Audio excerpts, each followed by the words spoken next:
Hello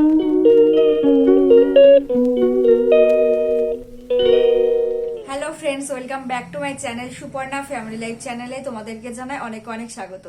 আশা করছি তোমরা সবাই ভালো আছো, আর আমিও খুব ভালো আছি। তো বন্ধুরা, চলে এসেছি নতুন একটি ব্লগ ভিডিও নিয়ে।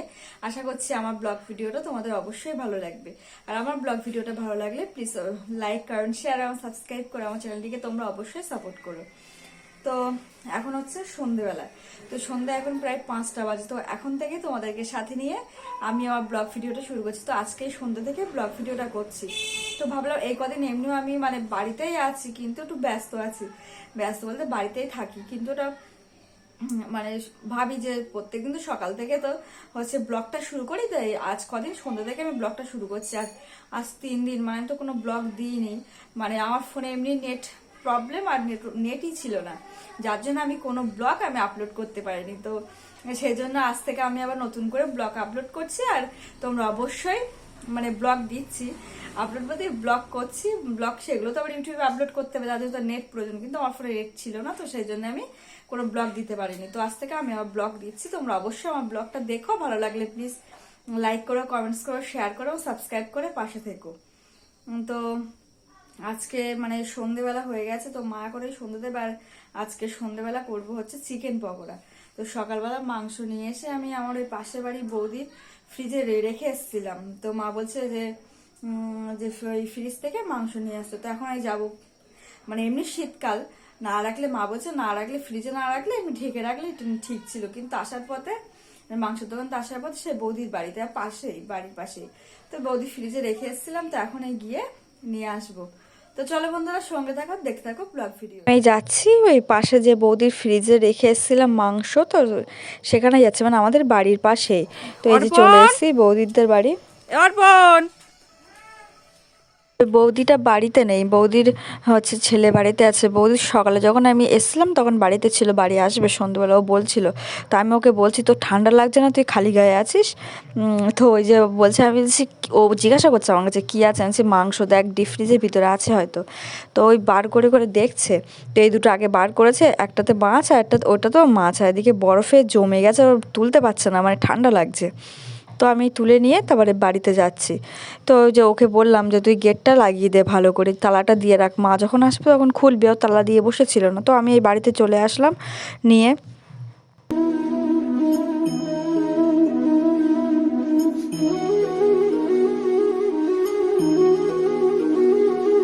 মাংস নিয়ে এসে তারপরে আমি জলে ভিজিয়ে রেখেছিলাম, মাংস পুরো জমে গেছে, আর এত ঠান্ডা, কাটতে তো জানো তো ফ্রিজে ছিল, আর ফ্রিজে থাকলে কেমনই ঠান্ডা হয়। তো কাটতে আমি পাচ্ছি না, আমার জন্য হাতগুলো যেন কেমন হয়ে আসছে, এত ঠান্ডার জলে কত সময় ভিজিয়ে রেখেছিলাম, তাও যেন ছাড়াচ্ছে না। তো খুব কষ্ট করে তাই মাংস কাটলাম আজকে। তো অনেক সময় ভিজে রেখেছি, অনেকটা রাতও হয়ে গেছে, প্রায় 7:30 বেজে গেছে, অনেকটা দেরি হয়ে যাচ্ছে। তো মা বলছে তুই ওভাবে কাটো। তো কেটে তাই রেখে দিয়েছি।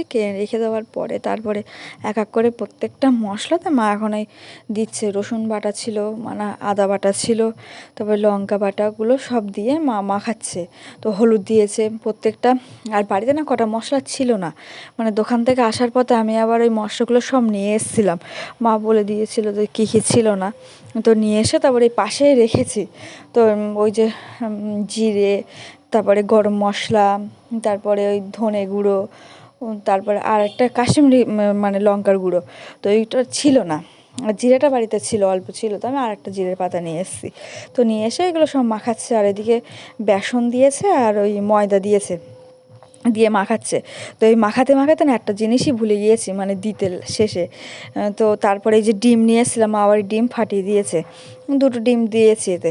তো 2টো ডিম ফাটিয়ে দেওয়ার পরে মা মাখাচ্ছিল। তো মাখাতে মাখাতে বলছে তুই সেই দই দেওয়া হয়নি, তো সেই জন্য আবার ওই দই দিয়েছে। শেষে দই দিয়ে মাখিয়ে তারপরে আমি ওই ধনেপাতা কুচিয়ে রেখেছিলাম, ধনেপাতা মা দিয়ে এবার পুরোটা মাখিয়ে নেবে। মাখিয়ে নিয়ে আমি বললাম তুমি ঢাকা দিয়ে দাও, 15-20 মিনিট মতো রেখে দেবো ঢাকা দিয়ে। তো এই যে ঢাকা দিয়ে রেখেছে, তার মধ্যে মা এখন ওই চা করছে, বাবা বললো চা খাবে।